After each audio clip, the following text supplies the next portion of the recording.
ঢুকার আর একটা আদব আছে, সেটা হচ্ছে কি সালাম দিয়ে ঢুকতে হবে এবং অনুমতি দিতে হবে, নিজের বাড়িতেও অন্যের বাড়িতেও। কি লিখবে?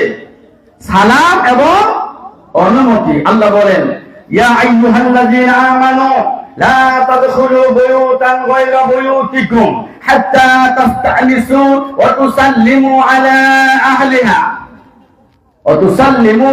আল্লাহ রাব্বুল আলামিন বলেন, হে ঈমানদারেরা, তোমরা যখন অন্যের গৃহে প্রবেশ করবে তখন অনুমতি এবং সালাম নিয়ে প্রবেশ করবে, অনুমতি এবং সালাম দিয়ে প্রবেশ করবে।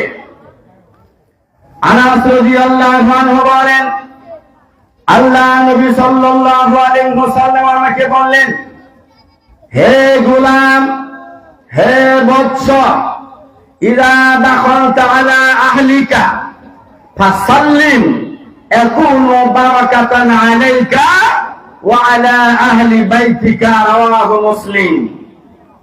আনাস রাদিয়াল্লাহু আনহু বলেন, ভালো করে শুনেন, কিভাবে বাড়িতে ঢুকবেন একটু অবস্থান করেন, ভালো করে শুনেন।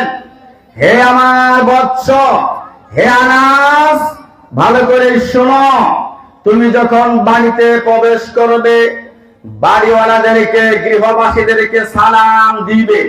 সালাম দিলে কি হবে?